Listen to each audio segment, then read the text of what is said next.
السلام عليكم ورحمة الله. طفولة مفقودة ومستقبل مهدد بالخطر، والسبب استمرار استغلال الأطفال في الحرب على سوريا.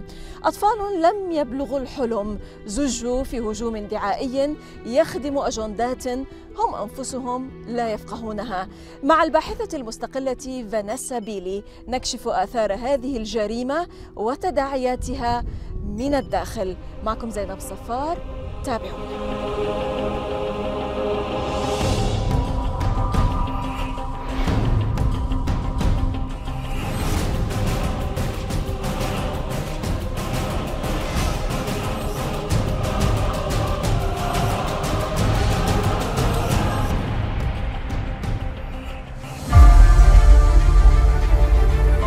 لعل العامين الماضيين أماطا لثامة عن معلومات خطرة في التدريب والتجهيز والدعم المالي والإعلامي للخوذ البيضاء، أو ما بات يشار إليه أحياناً باسم الدفاع المدني السوري. تلك الخفايا ألغت بشكل لا لبس فيه أي مسحة إنسانية نسبت إلى هذه المنظمة. فبحسب الباحثين المتخصصين تم إنشاء الخوذ البيضاء في آذار مارس 2013 في اسطنبول تركيا، ويرأسها جيمس لميزوري، وهو رجل الأمن المتخصص وضابط سابق في المخابرات العسكرية البريطانية، مع سجل حافل في بعض مسارح تدخل قوات الناتو الأكثر شبهة كالبوسنة وكوسوفو والعراق ولبنان وفلسطين المحتلة.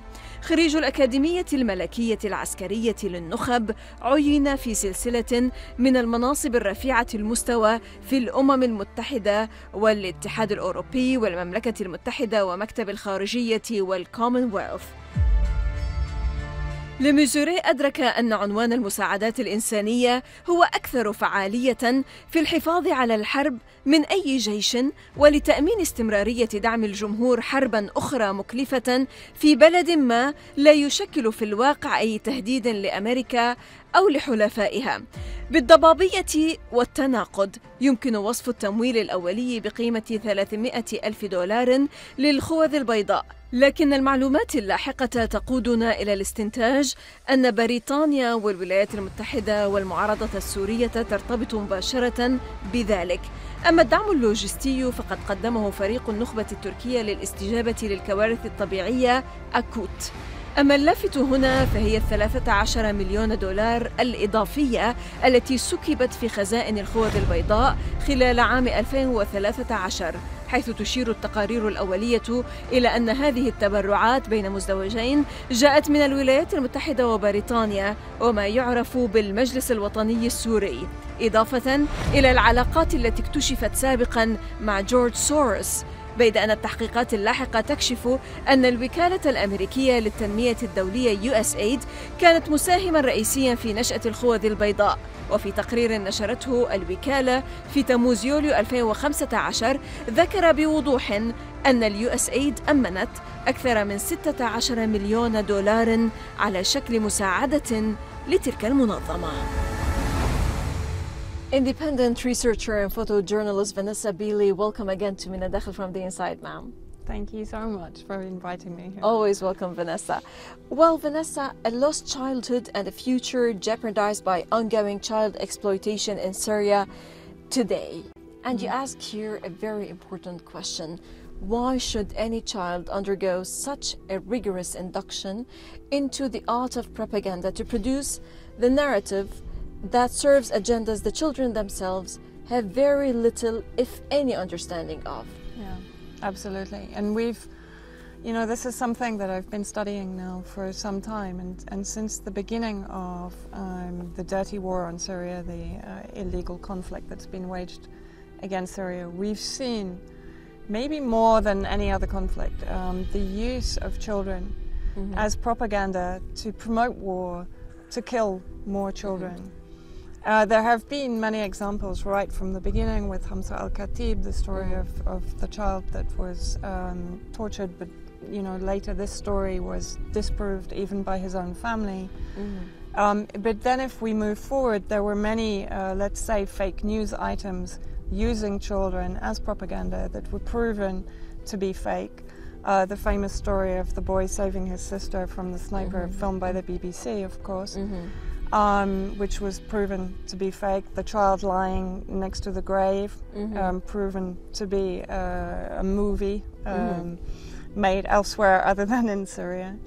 But if we come forward to 2016, we probably see, for me, one of the most egregious uses of children. Two cases, in fact. Omran Daknish, in August 2016, this the image dusty of child the dusty that child went viral. Yes. that went viral within 8 hours, led, of course, as a media campaign by the mainstream media, by the NATO-aligned NGOs, and by our own governments. I mean, the US administration was describing and also by the media outlets here.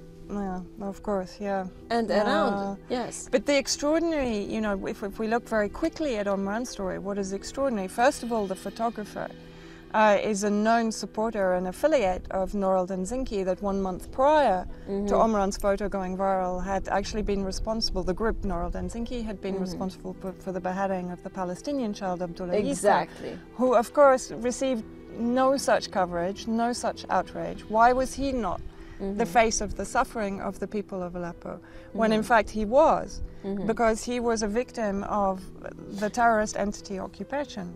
We will talk about, you know, why do certain kind of images go viral while others are being sidelined. But in talking about Omran, this child from Aleppo, I think you've talked to his mother? Yeah, no, I actually met his family 1 week ago. So did Eva Bartlett when she was in Aleppo. And I met the family. I met Omran and I met his brother and his sister, the whole family. Yes. And I very much went, the report had already been done that, of course, his family were staunch Syrian government supporters. They supported the Syrian army. And of course, as soon as Omran was found and his family were found safe in the Syrian government-held part of Aleppo, and as soon as they declared, of course, that they had always been Syrian government supporters, amazingly, the media that had been so concerned about his welfare, so concerned about his suffering, suddenly disappeared. And I actually asked the father, Mohammed Daknish, I said, has one of these media outlets who abused your child by using his image as a propaganda tool to escalate intervention in Syria, to portray a certain image of the terrorists as rebels defending themselves against the Syrian government and the Syrian army and allies, has one of these media outlets come to see Omran, or even to apologize for, let's say, let's give them the benefit of the doubt and say they made a mistake? Not one. They named him as the face of Aleppo's suffering. Yeah, absolutely.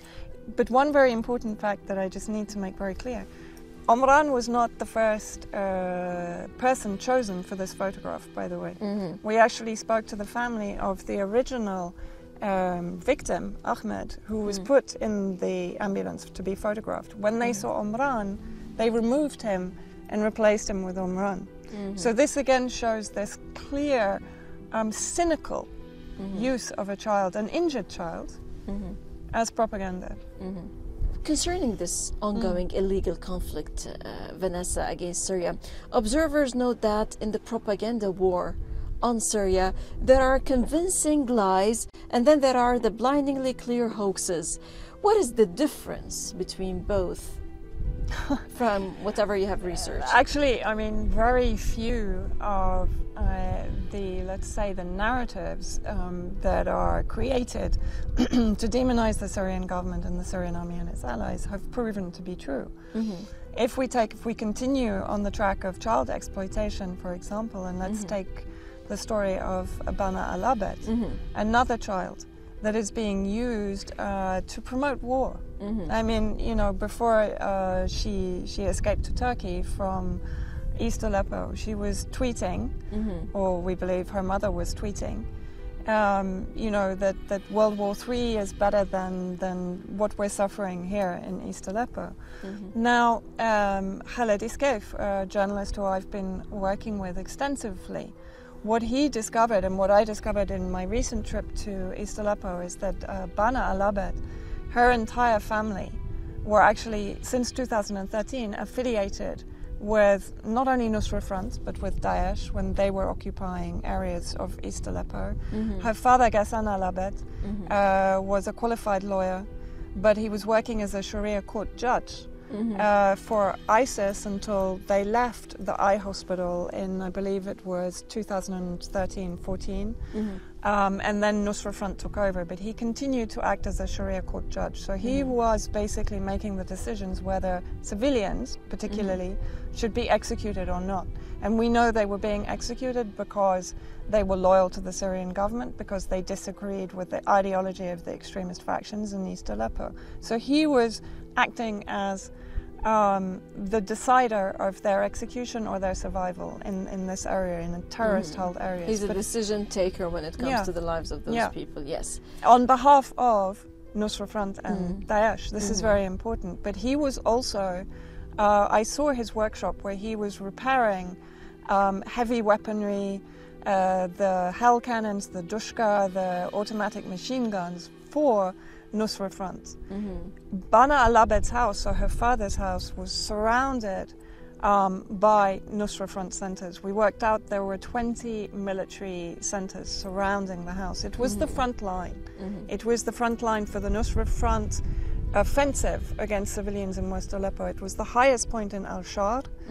And from there, like the Dakar hospital, for example, was meters away from Ghassan al-Abed's house. And from there they were firing the hell cannon mortars that claimed over 11,000 lives of This civilians. information you gathered actually by the interviews that you've conducted with a number of residents of the neighborhood where Bana was residing, was living there.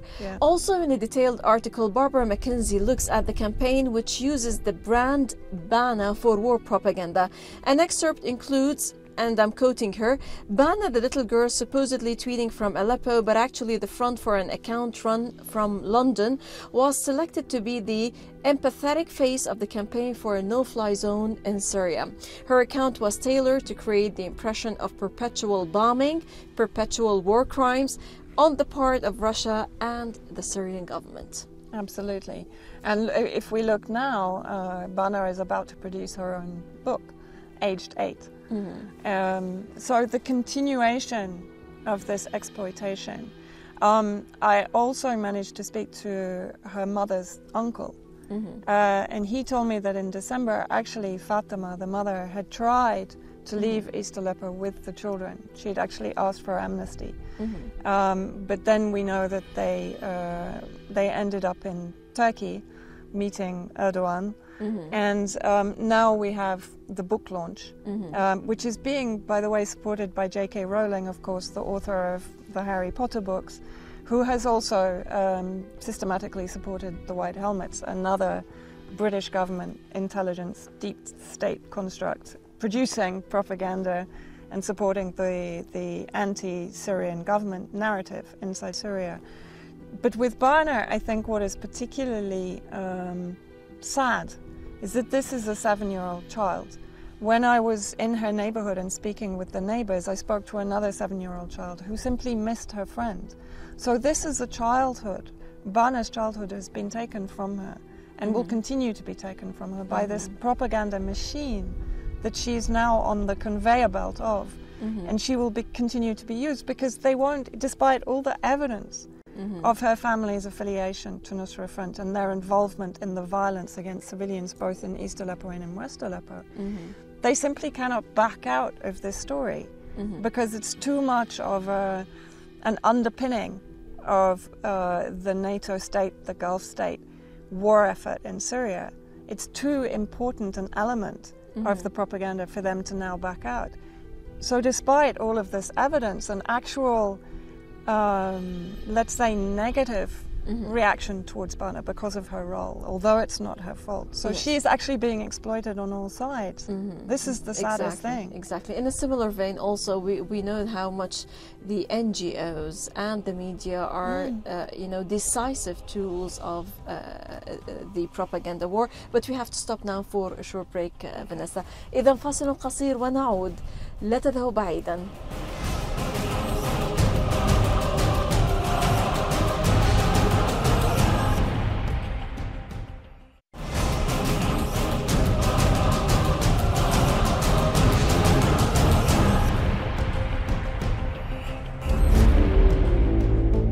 جون بيلجر الصحفي الأسترالي المعروف ومخرج الأفلام الوثائقية يشير بالقول إلى أن هذه الطاعة للولايات المتحدة والمتعاونين معها كقوة حميدة تجلب الخير تسري عميقاً في مؤسسة الصحافة الغربية التي تؤكد أن الكارثة الحالية في سوريا يقع فيها اللوم حصرياً على بشار الأسد الذي لطالما تآمر على إسقاطه كل من الغرب وإسرائيل، ليس لأي دوافع إنسانية بل لتوطيد قوة إسرائيل العدوانية في المنطقة.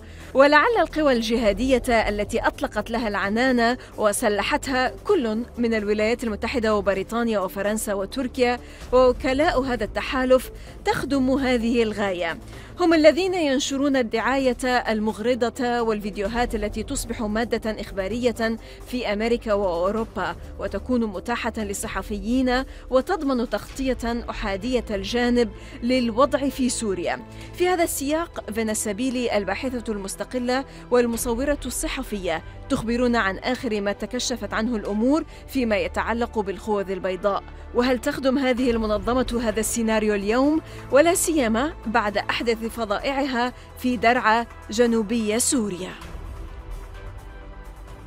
The white helmets, we know, were created for many reasons, but one of the primary reasons was the production of propaganda. If we look at their training, we know from expert and analysis and reports on their methods as paramedics that they are not trained paramedics, and they are certainly not trained chemical weapons experts or analysis collectors.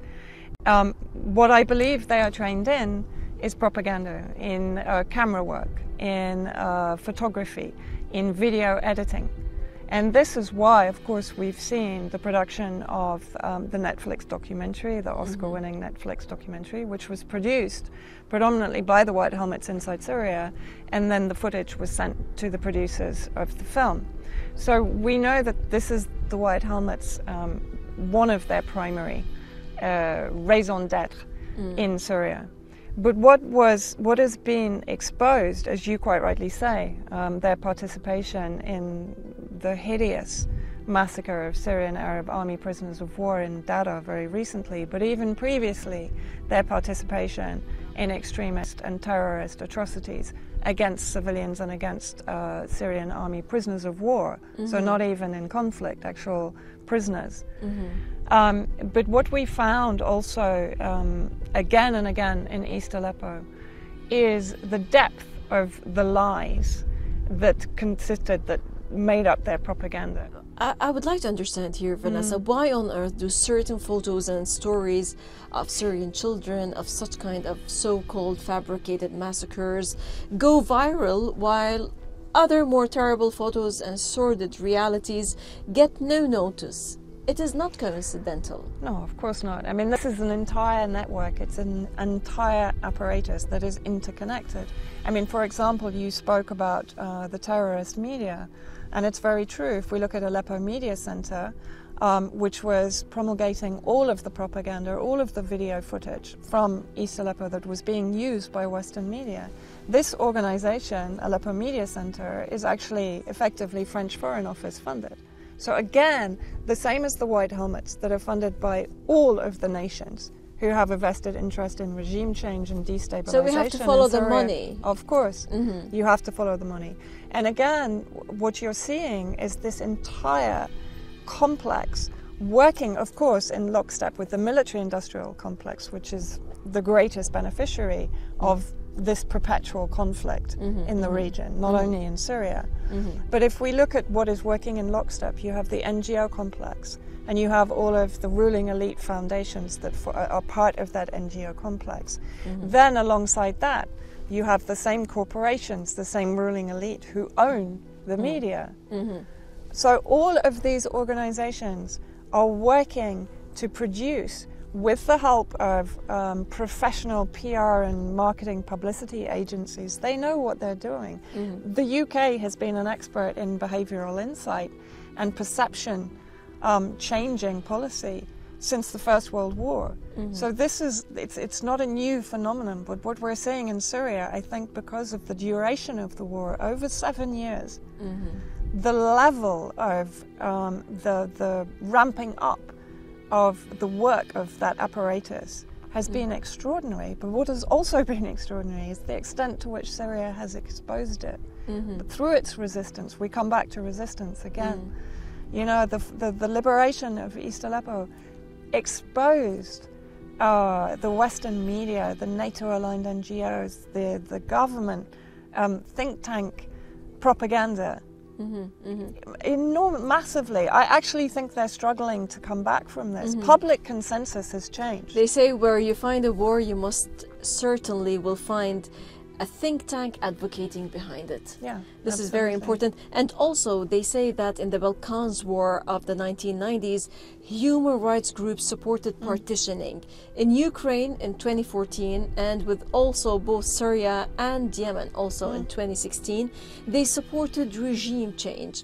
Now, I would like you here to detail, and you were talking extensively about this issue, Vanessa, about Avaz, the white helmets, and their connection to US aid. Right. Well, the connection, basically, let's go back to the formation of the White Helmets.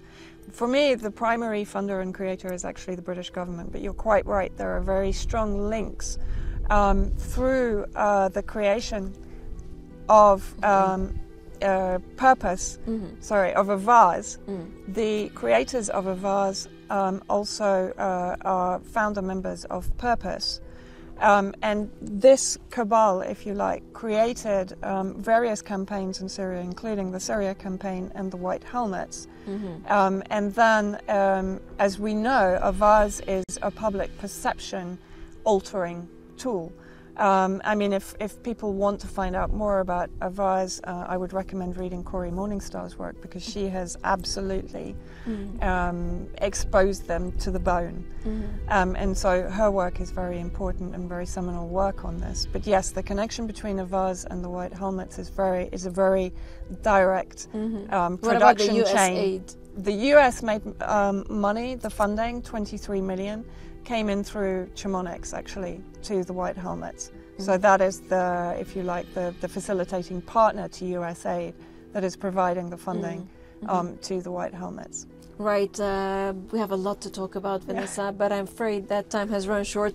Independent researcher and photojournalist Vanessa Bielie, many thanks indeed always for joining us on من الداخل. You're so welcome. Always welcome. إذا لقاء جديد في الأسبوع المقبل مع ضيف جديد وقضية جديدة ودائما من الداخل. للمزيد من التواصل بريدنا theinside@almayadeen.net وصفحتنا على الفيسبوك من الداخل. من كل فريق عمل من الداخل من كل الميادين، السلام عليكم ورحمة الله.